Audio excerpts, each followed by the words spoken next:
In the news, EFCC releases suspended Accountant General on bail. UK begins 4 days official celebration of Queen Elizabeth's reign. 1 killed in first most serious protest under Guinea junta. Details shortly.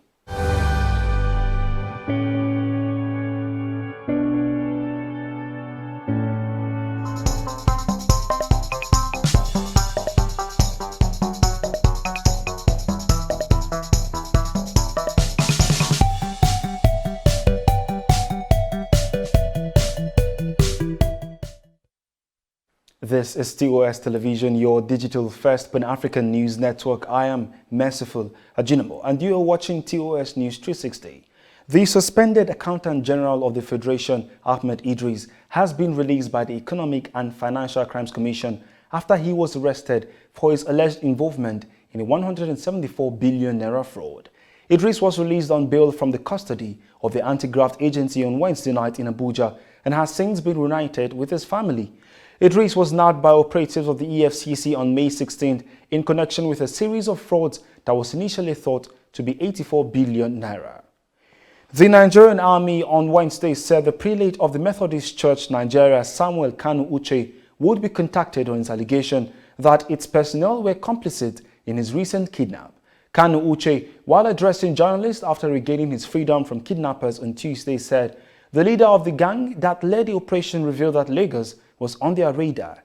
The army says they will take the weighty allegation seriously and approach the prelate at the Methodist Church to unravel the basis for the allegation. To developments across Africa, Morocco reported on Thursday its first case of monkeypox in a traveler coming from Europe. State TV said on Twitter, citing the health ministry, the patient is in a stable condition, it said. 1 person was killed in Guinea's capital late on Wednesday during protests over fuel price hikes. An opposition coalition and a member of the victim's family said in the most serious unrest since a militia junta took power last year. Gunfire rang out in Conakry overnight as young people barricaded streets and set tires alight in protest over a 20% increase in the price of gasoline. Guinea's interim authorities previously justified the fuel price increase by citing rising prices on the international market. In the UK, crowds gathered in the street around Buckingham Palace to watch the parades and pageantry to celebrate Queen Elizabeth's Platinum Jubilee as monarch of Britain. The 96-year-old monarch was seen watching troops returning from the official trooping of the colour ceremony from the balcony. She is the first British monarch to celebrate 70 years on the throne. Her reign is already longer than the reigns of her 4 predecessors put together. Her time as monarch has stretched over multiple eras across 14 different UK prime ministers and 14 US presidents. This is your digital first Pan-African news network, TOS Television. You are watching TOS News 360. More global stories plus business and sports when we return. Do stay with us.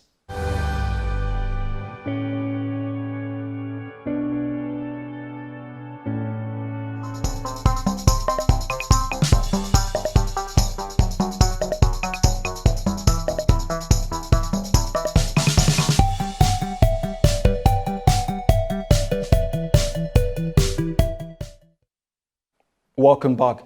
On the global scene, Ukrainian President Volodymyr Zelensky says Russian army has taken over swaths of land as Kiev calls for more weapons. His statement came as Russian forces tightened their grip on an industrial Ukrainian city as part of their drive to control the eastern Donbas region and targeted rail links used to ferry in weapons from Kiev's western allies. The war approaches its 100th day on Friday. The United Nations has changed the Republic of Turkey's country name at the organization from Turkey to Türkiye, following a request from Ankara for the change. Turkey began the move to change the name in December after President Recep Erdogan released a memorandum and asked the public to use Türkiye to describe the country in every language. The president said Türkiye is the best representation and expression of the Turkish people's culture, civilization and values. In business, the global pandemic, rising inflation, ongoing uncertainty related to the war in Ukraine, and the relentless population growth have made Nigerians' poverty reduction goals more challenging than ever.